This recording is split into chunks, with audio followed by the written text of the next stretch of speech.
বন্ধুগণ, আপনারা জানেন যে এই মেশিনের সহযোগিতা নিয়ে বাংলাদেশের অসংখ্য মানুষ উদ্যোক্তা হচ্ছে, কিন্তু যারা উদ্যোক্তা হতে আসেন তারা যে খুব সহজ সরল সাধারণ পরিবারের মানুষ তা আমি ব্যবসার সঙ্গে যুক্ত হয়ে বুঝতে পারছি। আমার পাশে যে মানুষটিকে দেখতে পাচ্ছেন উনি অনেক দূর থেকে আমার কাছে আসছেন অনেক আশা ভরসা নিয়ে উদ্যোক্তা হওয়ার জন্য। পরিবার পরিজন নিয়ে ভালো থাকবেন এমন প্রত্যাশা নিয়ে আমার পর্যন্ত আসছেন, কিন্তু এই মেশিনের প্রতি বাংলাদেশের মানুষের একটা বিরাট ভয় কিন্তু কাজ করে যে এই মেশিনটি গ্রহণ করে আদৌ আমি চালাতে পারবো কিনা। এই মেশিনের সহযোগিতা নিয়ে যে উদ্যোক্তা হওয়া যায় এই আত্মবিশ্বাস আমার মধ্যে আছে এবং আমি মানুষকে সেই সাহস দিতে পারি। তবে হ্যাঁ, অবশ্যই মেশিনটি বুঝে এবং জেনে ক্রয় করতে হবে।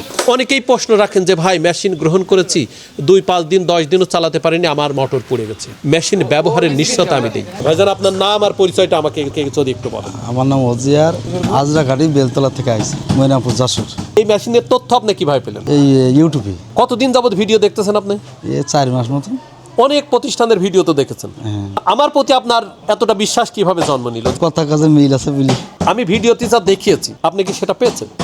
যা ভিডিও দেখেছি এখনো তাই পাইছি। আলহামদুলিল্লাহ। এখন কি আশা করা যায় যে আপনি ভালো ব্যবহার করতে পারবেন? তো ভাইজান, আপনার জন্য অবশ্যই অনেক দোয়া রইল। আপনি অবশ্যই আমার জন্য দোয়া রাখবেন ইনশাআল্লাহ। আপনি আপনার কে হন? আমার মেজি ভাই। মানে দুই ভাই মিলে আসছেন। আসসালামু আলাইকুম। ওয়ালাইকুম আসসালাম। আপনি কেমন দেখলেন? আমি আজকে এসে দেখছি আপনি মূলত কি কাজের সঙ্গে যুক্ত মানুষ? আমি এই কৃষি কাজের সঙ্গে সম্পৃক্ত, মানে বেকার আছে তাই এখন এটা করে নিচ্ছে পাশাপাশি। আপনি যতটুকু দেখেছেন সেটা কি পরিপূর্ণ বুঝে পেয়েছেন? এখন তো দেখা যাচ্ছে, দেখা দৃষ্টিতে তো কি কি করে দেখলেন একটু বলেন তো। ওই যে পালিশ বানালেন, চাউল বানালেন, আবার ওই ঠিক আছে। নিজের চোখে দেখা আর অন্যের চোখে দেখা দুটো কি এক জিনিস না দুই রকম? না, দুই রকম এক হয় তাই। আপনার কাছে যত দোষ এখানে ধরা পড়বে আমার চোখে ধরা পড়বে না। আমি বারবার একটা কথা বলি যে ঘটকের দেখা সব মেয়েই সুন্দর। ঘটক কোনো মেয়েকে বলেছে যে ভাই এই মেয়েটা দেখতে খারাপ? না না, তারপরে আমার জিনিস আমি ভালোই বলবো, নিজের প্রয়োজনে দেখে নেওয়া উত্তম।